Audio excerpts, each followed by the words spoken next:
AJL Enregistrement Sonore présente Voilà la voix, une émission présentée par Alexis. Voilà la voix, la chaîne d'interview des comédiens voix. Madame, Monsieur, le train Voilà la voix, spécial Noël, épisode 2, va partir. Nous vous prions de bien vouloir prendre place. Prenez garde à la fermeture des portes. Attention au départ. Nous vous souhaitons un agréable voyage. Bonjour à tous et bienvenue dans Voilà la voix, deuxième invité exceptionnel en cette fin d'année. Aujourd'hui, j'ai l'immense honneur de recevoir Simone Hérault. Vous la connaissez toutes depuis plus de 40 ans, elle accompagne des millions de voyageurs à travers les gares de France. C'est la voix emblématique de la SNCF, celle qui nous annonce nos départs, nos arrivées et parfois même nos retards. C'est un immense privilège de l'accueillir aujourd'hui dans Voilà la voix. Salut Simone, comment vas-tu? Bonjour Alexis, ça va très bien et bonjour à tous ceux qui regardent cette vidéo. Merci à toi en tout cas d'avoir accepté l'invitation, c'est vraiment cool. Merci pour ton petit temps, partagé avec moi. Je suis hyper content de te recevoir et de t'accueillir. Simone, tout le monde connaît, ta voix, mais peu connaissent la personne qui est derrière, même si tu as déjà fait, quelques interviews auparavant. Si tu devais te présenter toi aujourd'hui en quelques mots, qu'est-ce que tu dirais de toi? Et petit rituel aussi de l'émission, quand est-ce que tu as appris ce qu'était, une voix off?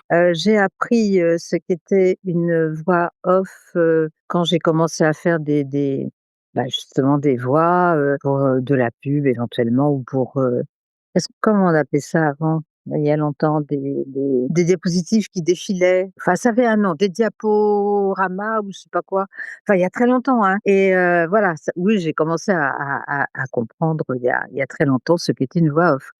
C'était pas la radio, parce que la radio, on en reparlera, mais c'est pas des voix off puisque ce sont des voix en direct, et c'est surtout, ce que je voudrais dire de moi, c'est que j'ai eu une chance extraordinaire dans ma carrière.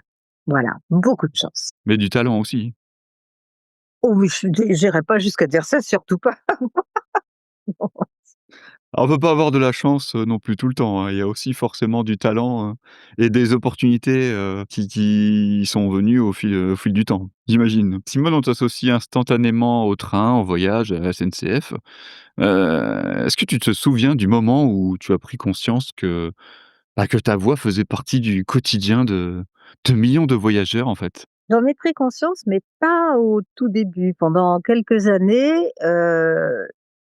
c'était un travail que je faisais avec le plus de cœur et de rigueur possible, mais j'avais pas encore vraiment conscience que, effectivement, je suis devenue la voix la plus, entendue de France, si ce n'est écoutée, parce que tout le monde, n'écoute pas forcément, mais en tout cas tout le monde m'entend, ils sont bien forcés.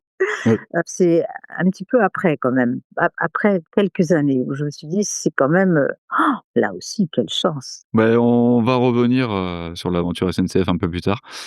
J'aimerais qu'on reparle, qu'on revienne un peu en arrière. Quel genre d'enfant tu étais? Est-ce que tu faisais partie d'une famille d'artistes? Est-ce que tu faisais des activités artistiques quand tu étais petite? Est-ce que tu avais déjà la fibre artistique, étant enfant?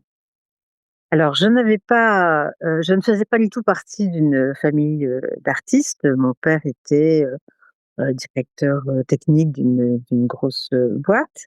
Maman ne travaillait pas, c'était l'époque où maman restait, à la maison, et je n'ai pas eu d'activité, vraiment artistique. Il faut savoir quand même, c'est que mes parents se sont connus en faisant du théâtre amateur, que lorsque j'étais petite, moi, je voulais devenir comédienne. Petite, un peu plus grande, disons, au lycée, hein, dans ma matière préférée et là où j'étais, la meilleure, c'est vrai que c'était la récitation en primaire et la diction, heu, après, au collège. Enfin, il n'y avait pas de collège et de lycée, moi, c'était le lycée tout le long encore. Dans cette, matière-là, je voulais devenir comédienne, mais on m'a bien dit, «Passe ton bac d'abord», et en fait, très, très peu de temps après mon bac, j'ai commencé à travailler dans ce milieu, et après, j'ai fait une activité parallèle au métier de comédienne, en tout cas au début, et il n'a plus été question que je prenne des cours de théâtre. Tu avais déjà envie de travailler dans le monde de la voix ou du son ou c'est Non, venu, plus tard? pas ce que c'était. Non, pour moi, c'était être sur les planches, être comédienne. On n'en parlait pas beaucoup, non, pas du tout même à cette époque. Il y a une personne, un professeur, un moment qui a éveillé ta sensibilité, une personne qui t'a vraiment lancé, Les professeurs qui ont un rôle, très important, on ne le dira jamais assez, et en particulier une professeure de français qui a vu que j'avais, alors un certain talent, j'aime pas ce mot-là, hein, tu l'as vu tout à l'heure, mais enfin, Ouais, très bien, lorsque je devais, réciter des poèmes devant toute la classe. C'était, la seule matière où j'étais bonne et un petit peu le français, mais, une élève tout à fait médiocre. Donc, c'est grâce un petit peu à cette prof de français que je me suis dit, «C'est quand même pas mal», mais après j'ai bifurqué sur autre chose. alors, on va parler de l'aventure, SNCF, mais c'était en 1972, le début? Non, c'était, quand tu étais animatrice en 1972, je crois, c'est ça? Je suis rentrée à la maison de la radio, c'était autrefois à l'époque où je suis rentrée, la maison de l'ORTF, et j'y suis rentrée totalement là aussi par un hasard extraordinaire et une chance extraordinaire, parce qu'après le bac, j'ai voulu faire, quelque chose qui ferait plaisir à papa, et j'ai commencé à faire une école de secrétariat de direction. Et au bout de la deuxième année, hem, le directeur m'a offert, comme stage de fin de scolarité, un stage de secrétaire à la maison de l'ORTF, et dans ma vie, j'ai dû faire 3 jours de secrétariat. Mmh. Voilà, donc dans cette, belle maison ronde que j'appelais ma maison, j'appelle toujours ma maison quand je passe devant d'ailleurs, j'ai commencé à faire des petits reportages, à me voilà, à me glisser un petit peu partout dans cet univers radiophonique. Et en 72, j'ai passé une audition pour être animatrice à FIP qui avait juste 1 an, qui a été créée le 5 janvier 71, et moi je suis rentrée le 5 janvier 72 en tant qu'animatrice à FIP. OK, et là, ça a duré combien de temps? Oh bah, jusqu'en 2000, OK. en gros à la maison de la radio une bonne trentaine d'années. Donc entre-temps, tu es devenue la voix de la SNCF, comment on le devient? Est-ce que tu te souviens d'un casting, une condition de sélection? Comment ça s'est passé, cette entrée? Et là aussi, c'est encore une question de chance extraordinaire. C'est parce que j'étais animatrice à FIP que la SNCF a fait un casting parmi les voix de FIP. Voilà, et c'est comme ça, heu, qu'on a été 2 d'ailleurs au début, 2 animatrices de FIP, Mmh. heu les annonces, avant que les ordinateurs, équipent toutes les gares, et à partir de ce moment-là, il n'a plus fallu qu'une seule voix de référence pour que tous les petits morceaux qu'on enregistrerait désormais à partir de cette, date-là, soient, raccords entre eux. Tu pensais toi, à ce moment-là, que la collaboration elle allait durer aussi longtemps et que ta voix allait avoir autant d'impact, sur la France entière? Non, bien sûr, on ne sait jamais ce genre de choses, c'est fou, il aurait fallu être, voilà, avoir une boule de cristal, être devin. Non, non, c'est extraordinaire. Enfin, je sais qu'il y a aucune entreprise qui a gardé une voix, ou qui garde toujours d'ailleurs puisque je continue à travailler. Ouais? Heu, Mmh. voilà, non, non, c'est pouf! Les premières phrases, les premiers textes, est-ce que tu te souviens, ce que c'était, la première phrase que tu as enregistrée pour, la SNCF? Est-ce que tu t'en souviens? Qu'est-ce que c'était? Parce que je sais que plus tard, après, il y a eu des noms de villes, des noms de stations peut-être qui ont été modifiés, tout ça. Mais au démarrage, quels ont été, si tu te souviens, tes premiers textes, tes premières phrases? Quand on a passé l'audition, moi j'ai passé l'audition directement dans les locaux, dans le studio de la SNCF, et j'ai enregistré pour une gare qui s'appelait Chambéry-Challes-les-Eaux, Mmh mh. et j'ai enregistré tout ce qu'il fallait enregistrer pour cette gare. Il y avait à l'époque toutes les phrases qu'on enregistrait en continu, hein. Il y avait pas de petits morceaux, c'était toutes les phrases pour tous les trains, 3 annonces par train, et pour toutes les gares de France qui étaient sonorisées à l'époque, toutes ne l'étaient pas, il n'y en avait pas encore 3000 à cette époque-là, et il y avait service d'hiver, service d'été. Donc là, on m'a demandé carrément, pour passer mon audition, d'enregistrer tout ce qui concernait la gare de Chambéry-Challes-les-Eaux, et en fait, ce test est resté et a été, après, intégré, dans les dispositifs de sonorisation de la gare. Voilà, c'était génial et j'adorais cette sonorité, ce Chambéry-Challes-les-Eaux, c'était tellement joli, tellement poétique que ça je peux pas oublier ça. Trop beau, trop beau. Ouais, il y a des phrases qui doivent te rester, en tête depuis, tant d'années maintenant, et il y a toujours des voilà, des choses, des phrases qui nous marquent plus que d'autres, quoi. Et après, ça a été pour, toutes, les autres villes petit à petit? Oui, c'est-à-dire que, comme je te l'ai dit, on a été 2 pendant, quelques années et on enregistrait tout, service d'hiver, service d'été. Quand une était à FIP, l'autre était à la SNCF et inversement. C'était un gros, gros travail. Quelquefois, on nous sortait du studio pour nous faire respirer parce que parler comme ça, tu en sais quelque chose, pendant très, très, très longtemps, pendant des heures, ça après on manque d'oxygène, quoi. Donc voilà, on nous sortait un peu, on nous aérait et on nous remettait en studio. C'était très bien fait, très bienveillant, hein. Il y avait pas de C'était pas une torture, hein, bien au contraire. Moi, j'ai toujours adoré ça. Qu'est-ce qui a fait après que ça s'est démarqué? Parce que tu dis que vous étiez 2.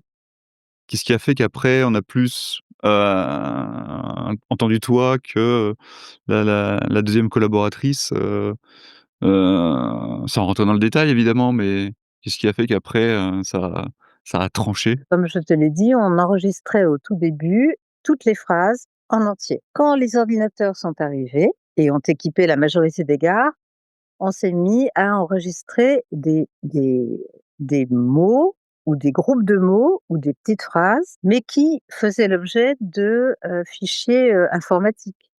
Chaque petit, module était un fichier et tous ces fichiers-là allaient servir à toutes les gares équipées. Donc il fallait que tous ces petits fichiers-là, au niveau du son, soient raccords. Mmh. Soient raccords, il fallait plus qu'une seule voix et j'ai encore eu la chance d'être choisie à ce moment-là. Voilà. Et comment se déroulaient les enregistrements? On sait qu'aujourd'hui maintenant, il y a le développement des home studios, des studios professionnels à domicile aussi, parce que le terme home studio n'est pas trop apprécié par, les comédiens voix. Comment ça s'était déroulé les enregistrements? Tu m'as parlé, que c'était directement dans leurs locaux. Comment ça se passait, concrètement? Parce que là, on est dans les années 70-80. À partir de 81, commencé en 81, Mmh. hem, on avait notre studio qui, se trouvait au sein du centre audiovisuel de la SNCF. C'était une structure, spécifique à la SNCF, mais qui n'existe plus, qui a été remplacée, après, qui a fermé et c'était à Saint-Ouen, un peu coincé entre une usine de traitement d'ordures et des cuves de pétrole, je sais plus quoi et c'était un vrai décor de cinéma, pas forcément gai, mais c'était, exceptionnel, quoi et j'allais enregistrer dans ce studio avec un ingé son. Pour nous enregistrer, c'était encore des bandes, hein. Il y avait des Ouais. très Mmh. et cetera et après c'était traité par, des jeunes gens qui, découpaient ça et tout et qui envoyaient après, des cassettes, des énormes bandes avec plein de pistes ou tout. Dans tout, il y avait des systèmes, il y en avait, je sais pas, 10 systèmes différents qui partaient après dans les gares. Voilà, c'était comme ça, au début, avant les ordinateurs. Après, toi, tu as continué à enregistrer, donc tu as vécu un petit peu voilà, cette innovation, ce développement. Avec le recul, qu'est-ce que tu penses aujourd'hui, du travail de comédien voix? Toi qui travailles depuis maintenant, de nombreuses, années. Qu'est-ce que tu penses aujourd'hui du métier de comédien voix? Le métier de comédienne, voix, bon déjà le fait d'être animatrice à la radio en direct, ce n'est pas le même tout à fait le même métier. La vraie, voix off pour, les besoins de publicitaires ou comme pour moi pour des annonces, en gare ou ailleurs, hein, dans le train, un peu partout, je ne les conçois, que dans un studio, professionnel avec un ingé son. Parce que je trouve que le binôme, ingé son, voix off est très important. C'est ma culture, moi, de la voix off. Je sais que c'est plus forcément comme ça maintenant, mais enfin, c'est quand même bien de s'appuyer sur un professionnel du son, qui est aux manettes et c'est vrai que tant que je le pourrai, de toute façon, je n'aurai jamais de, studio à domicile comme tu dis. Il n'en est pas question. De toute façon, on me le demandera pas et non, je continuerai toujours tant qu'il y en aura et je le souhaite. C'est pas forcément bien parti pour ça, mais travailler avec un ingé son, oui, pour moi, c'est très important. Aujourd'hui, ça s'est beaucoup développé les home studios et les studios à domicile, mais pour, côtoyer pas mal de comédiens voix, je peux t'assurer qu'ils préfèrent quand même être en studio avec, ingénieur son, Oui. forcément. Mmh. Parce que, bah, c'est double voire triple travail quand on fait ça à domicile, parce qu'on fait l'ingénieur son et en plus, on fait le directeur artistique, parce que souvent on n'a pas les directives en face, quoi. Mmh. Donc même si ça s'est développé, aujourd'hui les comédiens voix préfèrent quand même, d'aller en studio largement. Bien sûr. Tu es devenue une véritable référence sonore pour des générations de voyageurs. Moi, ma question, c'est est-ce qu'il t'est arrivé de recevoir des retours, particulièrement marquants, qu'ils soient touchants ou même critiques? Parce que toi, tu n'étais que la voix de la SNCF, mais j'imagine que des gens qui connaissent pas forcément ce que c'est des fois la voix off, vont dire: «Ouais, mais les trains sont toujours en retard». C'est ce cliché un petit peu, voilà, de au fil des années que la SNCF a pu avoir sur, voilà, les trains toujours en retard, tout ça. Est-ce que toi, d'avoir posé ta voix pendant des années, là-dessus, est-ce que, tu as eu des retours, particulièrement, marquants, qui soient touchants ou critiques, par rapport à ça? Alors que toi, tu n'es que la voix, tu n'y peux rien, c'est pas toi, tu es pas dans l'organisation. Mais est-ce que, voilà, tu as des anecdotes là-dessus à partager, sur des choses où tu as eu des retours de personnes, marquantes? Non, je n'ai jamais eu de retour, critique. Oui, bien sûr, dans les dîners, je veux dire, il arrive forcément que cousin, truc ou le voisin machin m'attaque parce que je suis, une fois de la SNCF, mais je sais quoi leur répondre parce que j'en ai mais franchement ras-le-bol de tous ces gens qui font du SNCF bashing. Les gens savaient ce que c'est que cette organisation, ce que c'est que cette entreprise, ce que c'est que ces milliers, centaines de milliers de gens qui travaillent, pour faire en sorte que le voyageur soit le plus satisfait possible et Dieu sait s'ils le font et mais je suis tellement en colère contre les gens qui disent ça sans savoir vraiment ce qui se passe derrière. Sans savoir, c'est méchant, c'est non, c'est de l'ignorance, en fait, parce que les gens ne savent pas. Mon Dieu, mais quand il y a un tout petit retard, dû à un bagage et que ça va impacter tous les trains qui sont derrière et tous ceux qui croisent et mais les gens ne se rendent pas compte de l'angoisse qu'il y a chez tous ceux qui fabriquent les trajets des trains, qui s'occupent de ce qu'on appelle les sillons, c'est-à-dire la possibilité de circuler à tel moment, de tel endroit à tel endroit, mais que c'est compliqué. Il y a beaucoup plus de trains qui circulent aujourd'hui que de trains qui circulaient il y a 30 ans.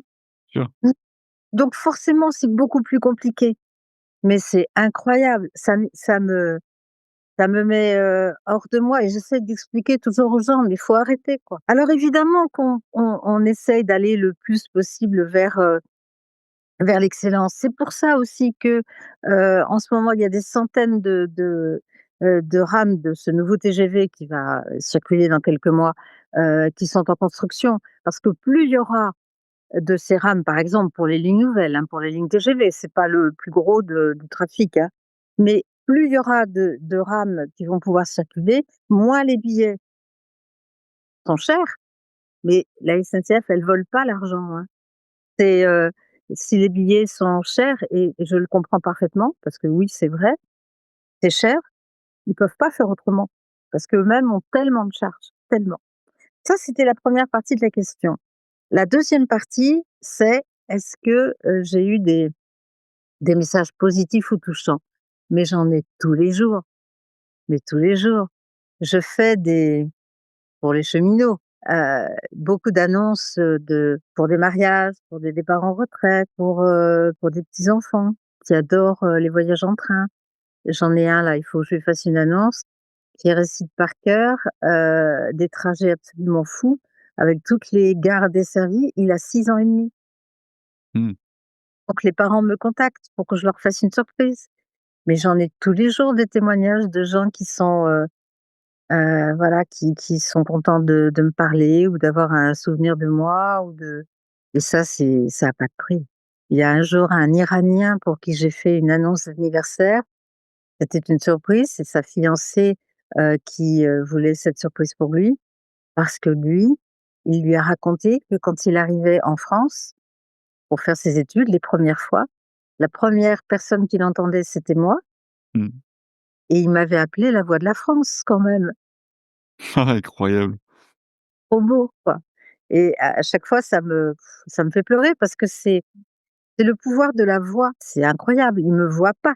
Ils n'entendent que ma voix Mmh. et ils sentent passer des choses, dans la voix. Enfin, j'essaye de le faire, c'est vrai que toutes les annonces, même les plus banales, j'essaye de les faire avec sincérité. La sincérité, c'est hyper important dans notre métier de voix off. Hyper important. Mmh. Ouais, ouais, c'est clair. Bah, déjà, je te remercie pour, ton discours sur la SNCF parce que c'est vrai qu'il y a beaucoup d'idées reçues et moi, pour connaître, pas mal de personnes qui travaillent, dans cette grande entreprise, c'est vrai qu'eux aussi ont ras-le-bol de ces idées reçues-là et donc, merci à toi d'avoir partagé ça. Très belles histoires, ce que tu racontes et toi, qu'est-ce que tu penses du fait que, il y a quand même eu du bon dans le développement des réseaux sociaux? Parce que j'imagine qu'il y a plusieurs années, on connaissait juste ta voix, mais on mettait pas un visage sur toi. Avec le développement qu'il y a eu, des réseaux sociaux et cetera, du numérique, on a pu mettre des visages sur certaines voix, même des comédiens de doublage. Est-ce que tu penses que, finalement, c'est quand même une bonne chose? Oui, moi, je suis très partagée, avec, les réseaux sociaux comme toutes les personnes de mon âge et je sais que je ne suis que sur un réseau, sur, le réseau professionnel, mais les autres non, ça me fait peur. Déjà, je ne supporte pas, tout ce qui est anonymat, tout ce qui est tous ces pseudos, ces trucs comme ça. Je veux dire, quand on a quelque chose à dire, je ne comprends pas qu'on puisse le dire autrement que sous son nom. Ça, c'est quelque chose qui me rebute complètement, sur les réseaux. Je comprends même pas. Enfin bon et ce qui permet des développements de haine, et cetera. Il y a aussi des choses formidables, hein, faut pas bon, mais les réseaux sociaux, oui, pour faire connaître les gens qui voilà, il y a des choses, formidables qui se passent aussi. Oui, c'est vrai que, j'étais pas du tout, connue. Bon, maintenant, d'un autre côté, c'est qu'est-ce qui est important? C'est ma voix, hein, c'est pas c'est pas grave si on me connaît pas. Mais, les journalistes c'est qu'au moins 10 ou 15 ans après le début de la voix, pour la SNCF, qu'un journaliste un jour s'est intéressé à moi et a fait un papier et puis que de toute façon ils se refilent tous, plus ou moins leurs infos et que ça a commencé à enfler, à enfler, à enfler avec, les radios, les télés, voilà, les journaux, la presse écrite et tout et qu'après sont arrivés les réseaux sociaux et que, effectivement, un jour j'ai fait une interview pour Convini, je savais même pas ce que c'était par exemple donc Ouais, je l'ai vu, ouais. Mmh. rigoler parce qu'il paraît que ça a été vu des millions de fois et Mmh. bon, peut-être que les gens et au bout de 3 secondes, ils zappent, mais ça comptabilise comme une fois, je ne sais pas. Mais c'est même, c'est un peu trop vertigineux pour moi, je trouve pas, enfin bon, c'est encore une fois, c'est pas du tout ma génération et je veux croire qu'il y a beaucoup de bien et pas que du mal, dans ces réseaux. C'est trop pour moi ça. Ouais, comment tu l'as vécu cette, notoriété vocale, quasiment du jour au lendemain? Parce que tu étais animatrice, tu avais pas cette, renommée. Comment tu l'as vécu après, cette notoriété, petit à petit? Est-ce que ça a pas été, difficile, au début? Parler de notoriété, c'est un peu exagéré. Si tu veux, c'est ma voix qui est connue, mais quand j'étais animatrice à la radio, c'était génial parce que quand même je m'adressais à des millions de gens et on avait la notoriété des voix de FIP, France Inter Paris, hein, pour ceux qui voilà et c'était déjà, génial parce qu'on avait les FIPettes étaient quand même connues. C'était, quelque chose de très important et d'ailleurs, FIP continue sa belle carrière de radio et avec toujours des voix tout à fait agréables et un programme musical génial, hein, ça, il faut bien le dire, très éclectique, la plus belle radio du monde, hein, bon FIP et ma notoriété à moi, oui, les gens me connaissent, connaissent ma voix, mais je sais pas, je veux dire, de temps en temps, on me reconnaît dans la rue, mais enfin, c'est pas tous les 4 matins non plus, hein. Donc j'ai une vraie notoriété, c'est et en plus, elle serait, bah, la notoriété, moi, j'imagine que c'est pour, des grands scientifiques ou des grands écrivains ou des vedettes de variété ou de cinéma. Faut pas non plus, tu vois? Faut rester, modeste, Mmh, notoriété, pas ce mot-là pour moi. mmh. Ah bah, on peut parler de notoriété, tout en restant humble, évidemment. Bon, alors, Mmh. Ma question, c'est tu as accompagné à travers tes annonces des moments de vie très divers, hein, parce qu'on prend souvent le train pour les vacances, les retrouvailles, des séparations, des toi, est-ce que tu as conscience du lien affectif que ta voix a créé avec les gens? Parce que tu associé, alors bon, il y en a qui prennent aussi le train pour aller au travail, évidemment, qui ont un certain stress, mais tu es quand même beaucoup associé aux vacances et puis à des moments, très beaux, très douloureux aussi, Est-ce que tu as conscience du lien affectif que tu as créé, avec les gens? J'en ai conscience parce que j'ai des retours. Oui, effectivement, quand on me parle, c'est la première chose qu'on me dit: «Vous étiez la voix des vacances, je vous écoute depuis que vous êtes depuis que je suis tout petit», forcément. Donc oui, oui, j'ai conscience de ça. Mais j'accompagne aussi beaucoup, beaucoup les gens pour aller au travail puisque je suis quand même dans beaucoup, beaucoup de RER. Je suis dans un, non, dans beaucoup de TER et je suis dans un ou 2 RER. Voilà, donc ça, ce sont les trains du quotidien. Puis dans les trains, les intercités aussi qui sillonnent un peu la France partout. Oui, je les accompagne mais moi mais c'est génial, moi. Moi, je suis tellement fière et je trouve ça, vraiment une belle aventure de vie, hein. Comment tu préparais, toi, ta voix pour, ces enregistrements? Est-ce que tu avais des rituels, des petits exercices, Oui, bien sûr, avant chaque enregistrement, je fais les exercices que tu dois faire aussi, les exercices de comédien, préparer la bouche, heu faire, des exercices de diction, les verlangues, faire le cheval, hein, avec les lèvres et tout. Oui, oui, bien sûr, parce que c'est voilà, la bouche, il faut la réveiller et la respiration évidemment aussi. C'est très important aussi, se tenir droit, bien avoir conscience de cette colonne d'air qui fait vibrer les cordes vocales et oui. Alors oui, oui, oui, quand je suis sur la route du studio, hein, qui maintenant se trouve au siège de la SNCF à Saint-Denis, sur la route, en prenant le métro et cetera, je fais mes exercices, doucement parce que sinon on me prend pour une folle, parce que si je fais comme ça le cheval, les gens ils vont pas comprendre ou alors ils vont me traiter de folle. Mais oui, je fais ça systématiquement. Oui, oui, bien sûr. bah, d'où le fait d'arriver au studio en avance comme ça, on voit les gens, on parle un peu et puis, bah, on s'échauffe, parce que c'est vrai que si on arrive au studio à l'heure et qu'on fait pendant le trajet, des petits exercices d'échauffement, ça fait un peu bizarre, ouais. Quand même sur le trajet, hein. Voilà, ça m'arrive et puis après il y a le rituel du café avant de commencer et de prendre plaisir à être avec, l'ingé son, la personne qui s'occupe, des de regrouper les annonces pour toute la France, à la SNCF et voilà, c'est une vraie, moi Mmh. j'adore ça. Quand dès que je suis devant un micro, j'adore ça. Dans cet environnement, feutré, j'adore. Ah, tu prends un café quand même? Pas forcément conseillé pour, travail de voix? Ah bah, écoute, alors ça je savais pas. Bon, bah, écoute, apparemment, ça m'a pas fait Bon trop de ça oui, ça t'a pas impacté.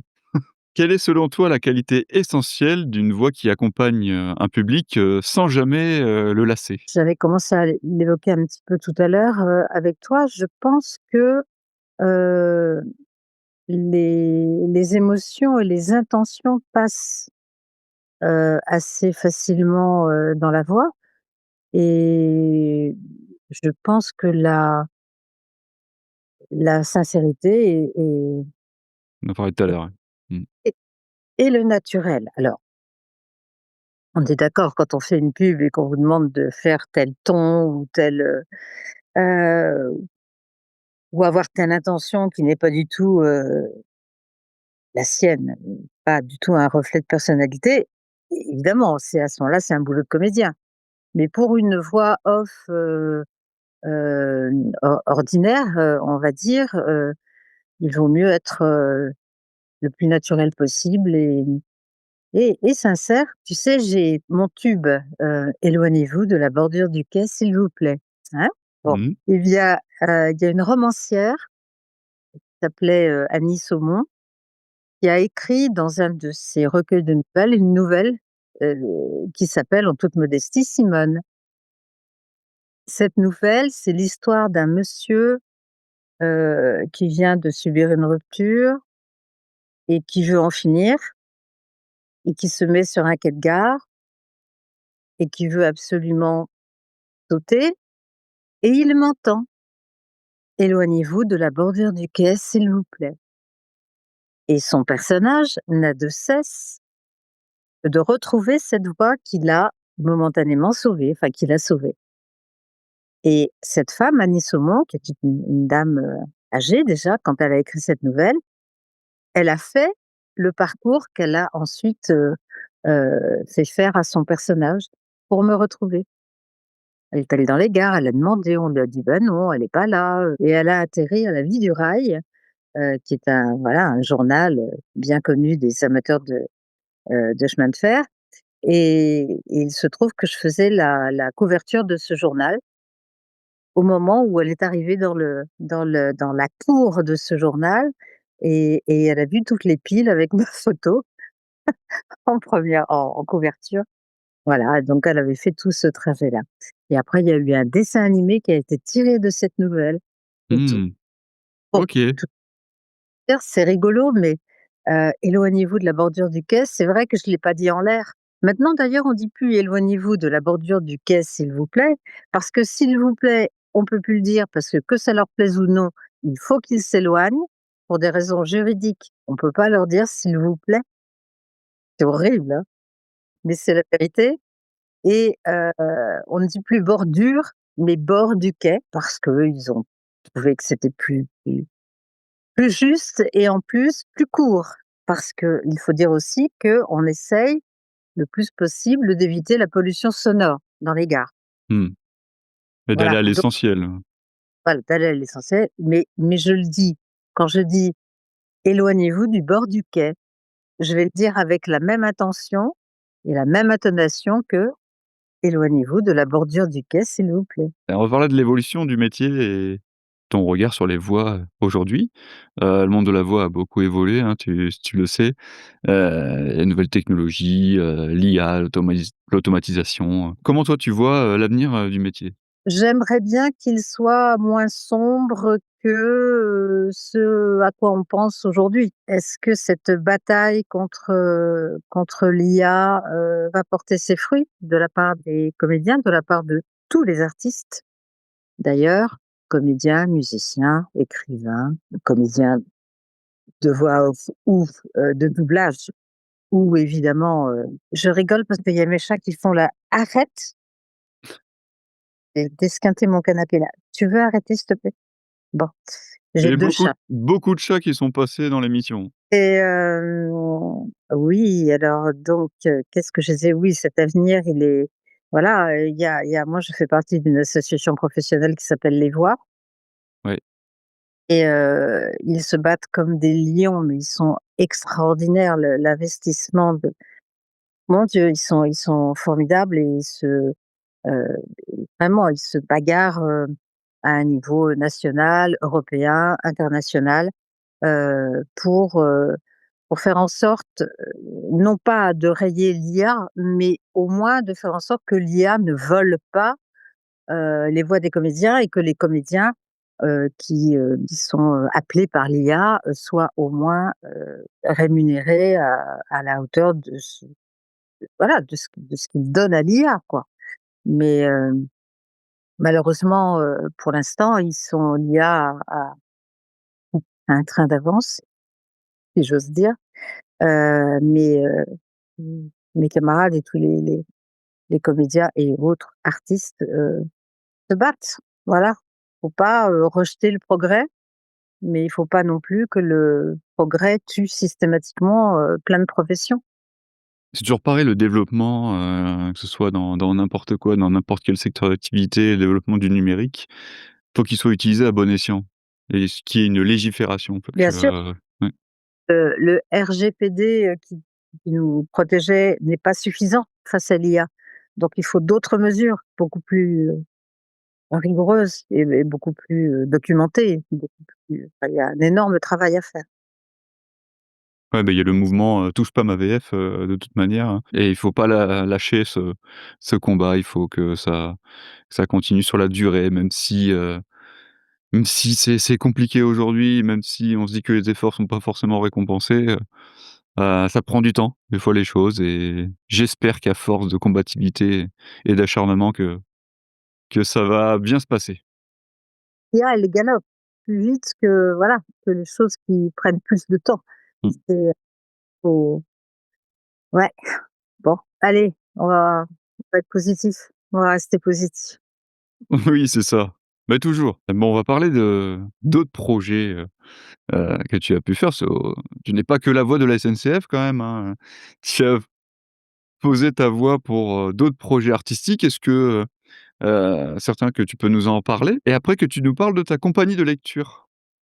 Oui, alors les autres projets, lorsque j'étais animatrice à la radio, ça c'était quand même un boulot, pendant, presque 30 ans, donc j'étais animatrice sur cette radio et je faisais des voix off, mais ponctuellement, pas c'était pas régulier parce qu'entre, la radio qui était quand même à temps plein, enfin à temps plein, oui, si, oui, à temps plein, plus la famille, les enfants, j'avais pas vraiment le temps de faire autre chose. Quand j'ai quitté, la radio, en fait, je voulais pas, je sais pas pourquoi, c'était une idée fixe, je voulais pas avoir 50 ans à FIP. FIP, j'y suis rentrée, j'avais 21 ans. Mmh. Heu, c'est, voilà, c'est fou, je voulais pas, je voulais arrêter et faire autre chose et monter enfin sur les planches mon rêve de petite fille. Je t'en ai parlé au début de Mmh. l'émission.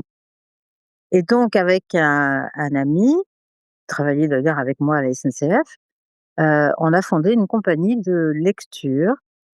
C'est-à-dire que pendant 20 ans, j'ai fait des spectacles littéraires. Je choisissais, heu, des textes, alors, coup de cœur, je préparais des lectures ou thématiques ou des lectures avec, des musiciens ou, avec plusieurs comédiens ou avec, même un orchestre symphonique et on a, fait ces lectures un petit peu partout, à Paris, en région parisienne, en France et même, à l'étranger, dans plusieurs pays, pour défendre un petit peu la francophonie et ça a été une très, très belle, expérience qui m'a permis de vivre ce rêve, de monter sur les planches, quoi. Vraiment, c'est sur toutes les scènes. Alors il pouvait y avoir 10 personnes dans la salle, comme il pouvait y en avoir 200, hein. C'était très voilà, mais c'était pas non plus heu, j'ai pas été connue pour ça. C'était vraiment une compagnie, enfin artisanale, professionnelle, avec des comédiens professionnels, des musiciens professionnels, mais on n'a pas, cassé la baraque parce que des lectures publiques, c'est pas voilà, ça attire pas les foules. Faut bien le reconnaître. Mais j'étais, très fière d'avoir fait des jolies choses quand même. Mmh. OK. Tu parlais justement des planches. Est-ce que, il y a des pièces de théâtre quand même que tu as jouées, que tu peux nous citer? Sur mes bulletins de paye de la SNCF, je suis comédienne. En tant que lectrice, oui, j'étais comédienne, mais je n'ai jamais, participé à des pièces, heu, de théâtre parce que la voix off est une facette du métier de comédien, on est d'accord? Mais le métier de comédien, normalement, il y a une formation, de base qui fait que tu peux monter sur les planches, que tu peux, être filmé, et ça, je ne l'ai pas appris. Mmh. Et toi, Tu aurais voulu? C'est un regret? Non, c'est pas un regret aujourd'hui puisque j'ai, assouvi cette envie en étant, devant des publics et en faisant mes lectures. Mmh. Ah donc c'est non, non, ça va très bien. Voilà, alors attends, c'est pas maintenant que je peux le faire, hein. Voilà, donc c'est fini. Mais c'est pas grave. Non, non, j'ai aucun regret. Qu'est-ce que ça t'apporte toi de justement, tu parles de la lecture à voix haute, qu'est-ce que ça t'apporte de différent par rapport à un enregistrement voix, d'autres sensations, d'autres, domaines à explorer? Oui, bien sûr, c'est vraiment une expérience radicalement différente. Autant il y a une proximité, je dirais presque une sensualité avec le micro, parce qu'on peut jouer avec, on est tout proche, on s'entend généralement au casque et ça n'a rien à voir avec, être devant un public. Déjà, c'est ça qui est important, c'est le public. Vivre et ressentir les émotions des gens, que ce soit du rire, de l'émotion. C'est ça, c'est formidable ça. Rien à voir avec le micro et oui, j'ai j'ai adoré ça aussi. Oui, oui, ce sont des facettes différentes du métier de comédien. OK. Même le doublage, c'est une technique que tu aurais voulu, explorer aussi? Alors j'en ai fait une fois. Le doublage, faut commencer, tout doucement et petit à petit, grimper, dans la longueur des rôles et cetera. Enfin voilà, il y a un apprentissage à faire parce que c'est là aussi, c'est un métier de comédien. Il faut être comédien pour être doubleur, mais il y a une technique qui est bien spécifique. Moi, on m'a tout d'un coup demandé de faire une maman éléphant dans un dessin animé et tout d'un coup, j'avais quand même si c'était un dessin animé avec un moins de difficultés au niveau des lèvres, mais c'était déjà trop dur pour moi parce que j'avais pas appris, cette spécificité du métier. Donc non, j'ai pas été si mauvaise que ça, mais j'ai pas non plus, j'ai pas forcément eu envie de me confronter avec des beaucoup, heu, des beaucoup plus mieux que moi. On t'a demandé aussi de superviser des projets, de faire un petit peu de direction artistique, est-ce que tu as été sollicité pour, des projets comme ça? Non, pas du tout. Non, ce que je fais, c'est, au sein de la SNCF souvent, hem, ce sont j'ose pas appeler ça formation parce qu'il y a là aussi des comédiens et des coachs qui le font en tant que professionnels reconnus et tout, mais des partages d'expériences, par rapport à la manière dont on parle. Voilà, dont il faut se tenir, l'articulation, tout ça et donc ces trucs de sincérité, de naturel. Oui, ça, je fais des mini, partages, enfin, mini formations, on va dire, mais souvent au sein de la SNCF. Aujourd'hui, si tu devais donner un conseil à un jeune, ou une jeune comédienne, comédien voix qui débute aujourd'hui, quel serait ce conseil? C'est difficile, hein, voilà, pour tous les jeunes, heu, c'est vrai que quand j'ai commencé à travailler, j'ai jamais eu de problème. L'autre jour ah oui, c'est toi qui m'as demandé un CV et je t'ai répondu: «J'ai eu la chance de ne jamais avoir eu à rédiger un CV de ma vie». Bah, c'est beau quand même, hein? Hop, Pas besoin de ouais, candidater. les jeunes, aujourd'hui sont obligés de faire ça, les lettres de motivation, les CV, tout ça. Moi, j'ai jamais fait ça de ma vie. Là aussi, quand je te disais que j'avais eu beaucoup de chance, c'est que bon, j'ai jamais eu à faire ça. D'après les comédiens voix, on leur demande souvent une bande démo, voix, plus qu'un CV et des expériences, aussi. Bon, je suis d'accord, mais même ça, moi, j'ai pas eu besoin parce que pour rentrer à la radio, j'étais déjà depuis, 2 ans dans la maison, à faire des petites choses. Mais ça aussi, j'avais de la chance parce que je suis restée 1 an sans avoir de salaire. Mais pourquoi? Parce que j'étais encore chez mes parents. J'avais pas besoin. Mais ça, c'est de la chance aussi. Mmh. Beaucoup de gens aujourd'hui qui voilà, qui ont besoin.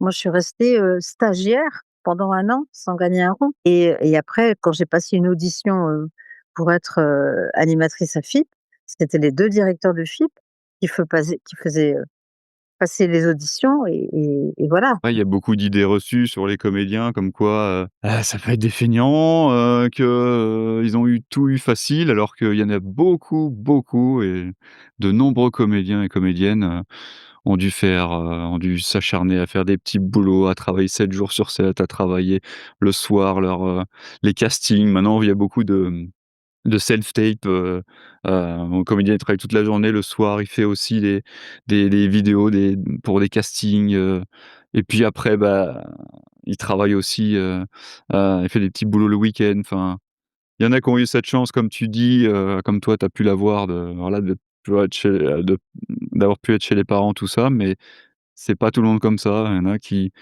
se sont acharnés, qui se sont battus et je trouve ça dommage aussi qu'il y ait beaucoup d'idées reçues, sur le monde du spectacle et les comédiens qui sont des travailleurs fous, qui ont dû faire beaucoup de sacrifices sur leur vie personnelle, tout ça. Pas facile. Vraiment, ça je le sais. Mon Dieu, j'en connais pas mal, hein et dur et encore une fois, j'ai de la chance moi. Mais bon, ça va, moi ma c'est fini moi pour moi ma carrière, j'ai plus besoin de voilà, j'ai la chance de travailler encore. Pour oui, alors ah oui, revenons, le conseil que je leur donnerais, Mmh. J'allais te le dire. heu, tellement un monde différent, celui que j'ai connu au début et celui d'aujourd'hui, comme tu viens de l'évoquer. Hem, Non, ça peut être d'être persévérant, ne rien lâcher, de poursuivre ses rêves, ça fait peut-être, bateau comme réponse, mais si c'est ton état d'esprit, c'est vraiment ce qu'on veut faire uniquement, et oui, la passion, c'est quelque chose qui pousse, heu, à faire des grandes choses, la passion. Donc oui, suivez vos passions. Oui, mmh. tu auras un peu de chance comme moi. Il en faut, mais la chance vient aussi parce qu'on pousse les portes et on s'acharne, on travaille, c'est comme ça que vient aussi les opportunités et qui peut être, vu comme de la chance.